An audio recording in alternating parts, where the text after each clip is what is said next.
Et dans ce flash, on revient sur la politique avec les adhérents du PS qui ont été appelés à voter depuis le 21 mai sur les motions du Parti socialiste et choisir leur premier secrétaire avant le congrès du mois de juin qui aura lieu à Poitiers. Lors du premier tour, le 21 mai, la motion A, le renouveau socialiste porté par l'actuel premier secrétaire Jean-Christophe Cambadélis et soutenu par le gouvernement, a été signée par Martine Aubry. Martine Aubry qui a défendu donc cette motion pour faire réussir les 2 dernières années du quinquennat de François Hollande. Le ralliement de la maire de Lille, longtemps considéré comme proche des frondeurs, constitue aujourd'hui une première victoire. La motion A part du principe que des évolutions notables se sont produites cette année par le gouvernement, mais qui doivent prendre une plus grande ampleur. Je vous propose d'écouter l'interview de Martine Aubry, réalisée par Fanny Bourdillon. Pour nous, c'est plusieurs choses. D'abord, je l'ai dit, faire réussir François Hollande et faire en sorte que dans les différentes instances, locales et nationales, nous fassions rentrer dans les faits ce qui était aujourd'hui écrit dans cette motion A que nous avons soutenue et défendue. La deuxième chose, et nous avons beaucoup de travail à faire, c'est une rénovation profonde du Parti socialiste qui avait été entamée, mais qui doit être poursuivie et engagée. Et ici, il faut bien le dire, les États généraux qui ont été réunis et qui ont été menés, enfin c'est ce que dit en tout cas le national, de manière extrêmement exemplaire, parce que les militants se sont exprimés, ont ouvert énormément de pistes pour que cette fédération soit la plus avancée en termes de rénovation par rapport à ce qui se passe dans notre parti.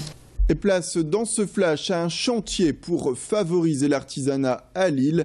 La Chambre de métiers et de l'artisanat a lancé vendredi à Lille Sud le chantier du pôle Eurartisanat. Le coût 57 millions d'euros, financé notamment par l'État et la région.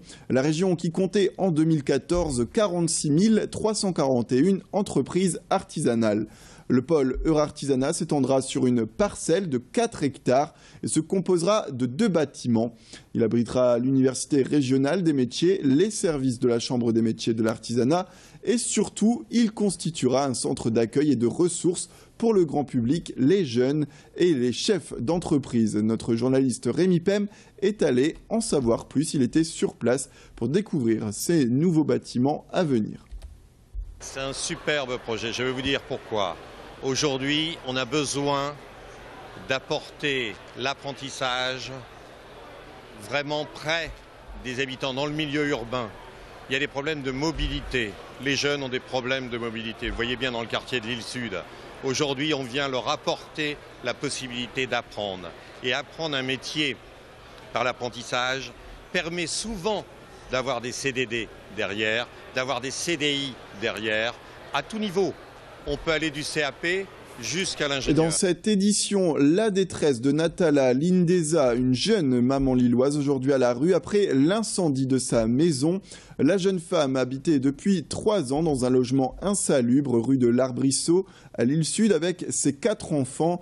Selon elle, la maison a été déclarée insalubre par les services d'hygiène en 2013 et il y avait 20 travaux réalisés pour qu'elle soit aux normes, mais seulement 4 auraient été faits. Parmi les gros travaux, notamment des problèmes d'électricité et qui ont causé l'incendie de la maison le lundi 18 mai. En 20 minutes seulement, heureusement personne n'était à l'intérieur et depuis la semaine dernière, cette famille a été hébergée d'hôtel en auberge de jeunesse aux frais de la région, mais seulement jusqu'à aujourd'hui. Et la ville de Lille n'aurait d'après elle pas de logement à lui proposer à partir d'aujourd'hui. Elle s'exprime au micro de Fanny Bourdillon.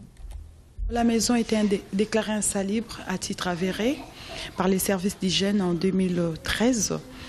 Et on avait demandé au propriétaire de faire au moins 20 travaux, si je ne me trompe pas. Et sur le 20 qu'on lui avait demandé, il n'y avait que 4 qui a été effectué dans 1 an. Et normalement, il y a eu le monsieur de service d'hygiène qui est passé après pour voir si tout était en ordre, mais malheureusement non.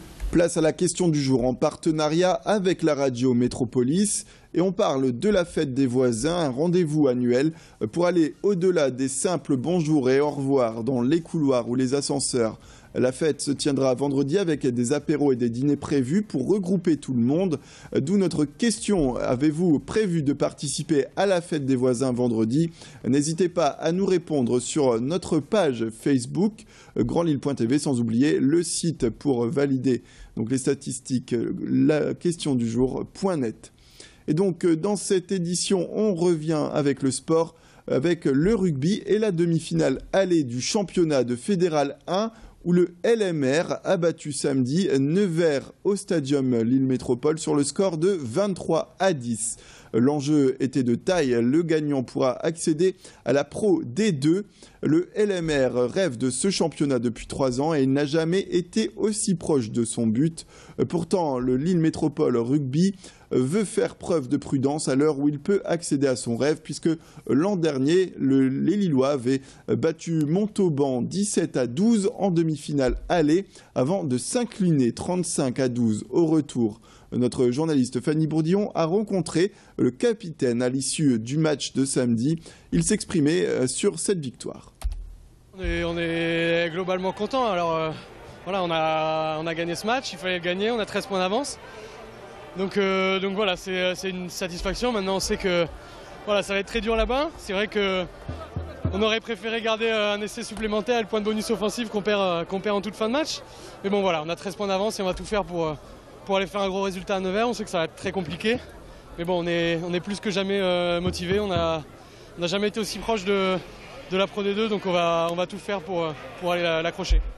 C'est la fin de cette édition. Merci à toutes et à tous de nous avoir suivis. Un prochain flash à venir à 7h30. En attendant, la météo et l'infotrafic.